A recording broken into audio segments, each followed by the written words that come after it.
So hello, what's up mga ka-J-Vlog? Welcome ulit sa panibagong video, and for today's video, another full review na naman tayo ng isang budget smartphone today.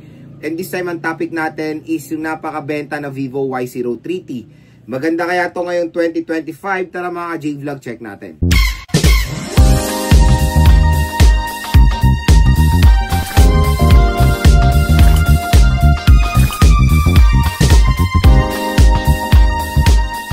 So yun mga ka-J-Vlog, quick shoutout sa mga nakapanood ng recently unboxing natin ng Vivo Y03T, and this time i-review na nga natin itong smartphone na to.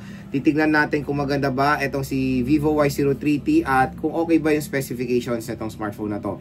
So yun nga, again, itong si Vivo Y03T ay isang budget smartphone ni Vivo, at kung interested kayo mag-purchase itong smartphone na to, yung link ng product na to nasa description box, i-check nyo na lang mga ka-J-Vlog. At yun nga, nag-purchase ako nito last year 2024, pero ngayon ko lang siya na-unbox, so pagpasensya nyo na, super delay yung ating review. Pero maganda rin i-review na rin natin siya ng 2025 dahil available naman siya still sa official store ni Vivo sa Shopee. Pero usapang SRP muna tayo. Ang SRP kasi ni Vivo Y03T, yung 4GB64 ay nagkakalaga ng 4,399, tapos yung 4GB 128 is 4,999 pesos. Pero ito maganda dito, sa official store ni Vivo, syempre, siya, below SRP siya. Sa official store ni Vivo sa Shopee, yung 4GB 64 ay makukuha nyo na lang sa halagang 4,049 pesos. Ayan, 4,049 pesos. Tapos yung 4GB 128 is 4,649. So, siya, below SRP nyo naman makukuha etong Vivo Y03T pag bibili nyo to sa official store ni Vivo sa Shopee. Again, pag bibili kayo sa online, talagang mas mura siya or below SRP compare pag bibili nyo to sa mga mall. Kasi sa mall, syempre, usapang SRP tayo. Kaya binigay ko yung SRP para meron kayo idea kung magkano ba to pag ipipurchase sa mall. So, yun nga, si Vivo Y03T ay napakamura lang sa Shopee. At kung interested kayo dito sa smartphone na to, again, i-check nyo na lang po yung link yan sa description box. So, dito sa ating full review, titingnan natin kung sulit ba itong smartphone na to. So, sa mga J-Vlog, gusto ko i-share sa inyo yung mga ganda ring side ng Vivo Y03T at kung bakit isa rin siyang okay purchase sa isang budget smartphone today. Number 1, sa kanyang refresh rate. Yung refresh rate niya is okay naman. I think minimum na rin yan. 90Hz refresh rate. So, smooth naman yung pag-navigate nyo dito sa Vivo Y03T. Pero again, dito sa ating advantage, magbibigay rin ako ng disadvantage din kung may napansin ako. Yun, yes, mataas yung refresh rate niya, nandun tayo. Pero when it comes sa notch is, I think, super duper outdated ng notch display, mga J-Vlog eh. Kung itatrack nyo naman yung mga smartphones today, is punch hole na, diba? So, sana pinunch hole na to ni Vivo, and I think, wala naman ganong kalaking cost pag ginawa nyo yung punch hole, itong notch display ng Vivo Y03T. So, yun lang naman yung isa kong napansin na disadvantage. Super outdated na notch display. Pero okay naman na refresh rate, 90Hz.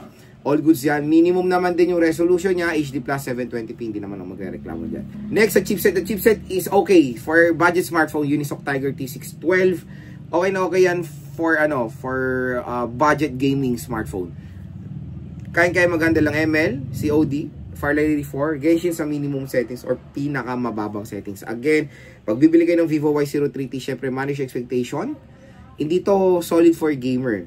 Kaya tong mag-play ng mga modern games, pero hindi yung super solid na performance, kumbaga. Kumbaga, sa halagang 4,000, magiging masaya na kayo dahil makakalaro kayo ng mga modern games sa ML, COD, kasi ilang beses na tayo nag-review ng smartphone, di ba? Ang tagal ko na nag-review ng smartphone. Dati nga, sa price tag na 5,000 pesos, ang sakit sa ulo pag naglaro na tayo ng ML or COD. Pero ngayon, nakakatuwa na habang tumatagal, sa mga price tag na 3,000, 4,000, 5,000, nakakalaro na tayo ng mga modern games kasi medyo mga snappy na yung mga chipset na nilalagay nila, and even the GPU is much snappy, G57, compare naman nung 2019, 2020, or 2021.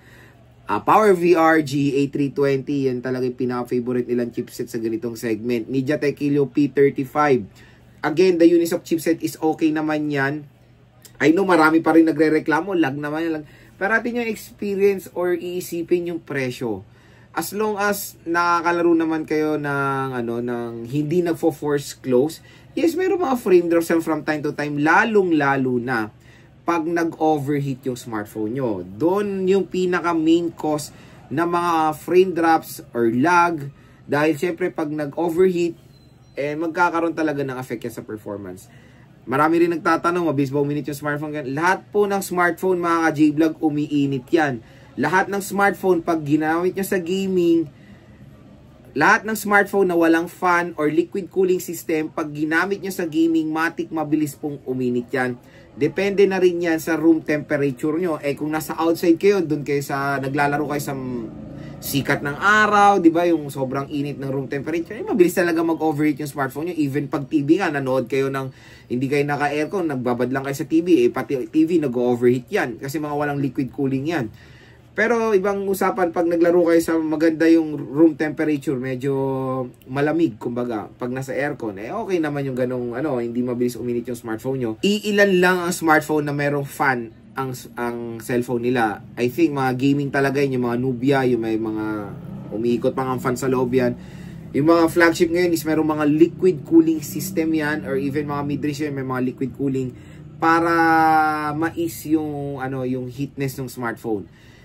Lahat yan, pati naman computer, mga J-Vlog, uminit yan pag naglalaro kayo, kaya nga may mga fan yan. Kaya expect nyo, 4,000 pesos, naglaro ako ng few hours, uminit.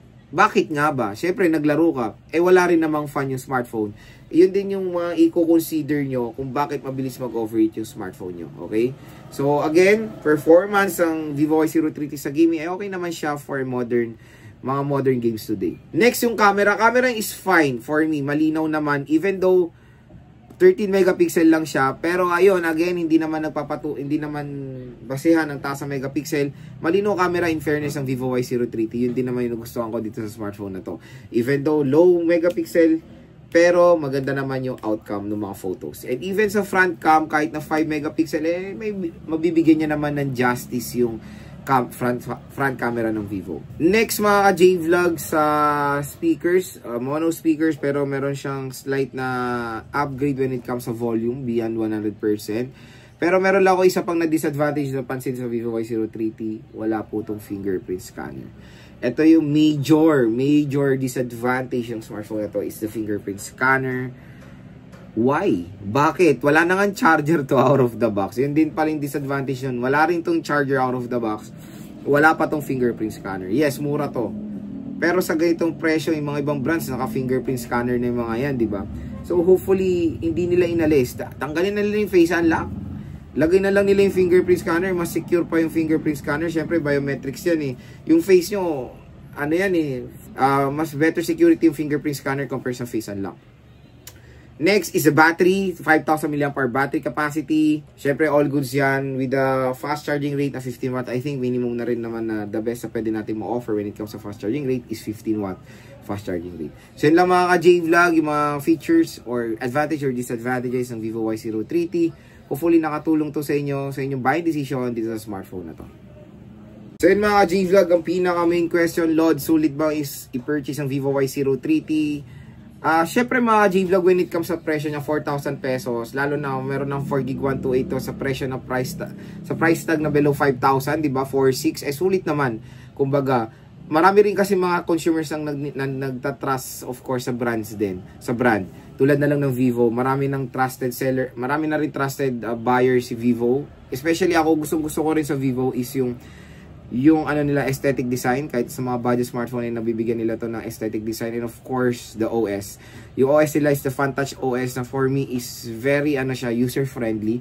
Maganda yung FunTouch OS sa mga Vivo smartphones, yan din nagustuhan ko dyan. So yes, sulit naman, even though wala siyang fingerprint. Yun lang talaga yung pinaka na disappoint ako, wala tong charger, wala pa tong fingerprint scanner. Yun lang naman yung major na nalungkot ako sa Vivo Y03T na bakit tinanggal yung fingerprint scanner. Pero overall, okay naman siya. For yung specs niya is, for price tag na 4K is okay naman. Lalo na, as long as yung chipset hindi mabagal. Yun din yung una kong ma-mindset pag bibili ng smartphone. As long as yung chipset hindi mabagal. Again, marami pa rin mga consumers nagbe-base lang sa specifications ng RAM at ROM. Hindi po ganon. Mataas nga RAM at ROM mo, sabihin natin 4GB 128, 6GB 128. Yung chipset mo basura. Ganon din mga J-Vlog, mabagal pa rin yan. Kaya yon, again, pag bibili kayo ng smartphone, tignan nyo rin ang RAM at ROM, tignan nyo ang chipset din. Kung chipset is bagay or snappy rin naman for ganyang price tag is okay, bilhin nyo. Again, dito sa Vivo Y03T, the Unisoc Tiger T612 ay okay na chipset yan sa ganitong segment, hindi naman po mabagal yan. So, kung interested kayo sa Vivo Y03T, nasa description box mo yung link. Huwag na kayo magdalawang isip pa. Napakamura lang ng to ng smartphone na to, lalo na sa official store ni Vivo sa Shopee. I-click nyo na yan, add to cart nyo na. Panigurado, magiging sulit din naman yung pera nyo dito.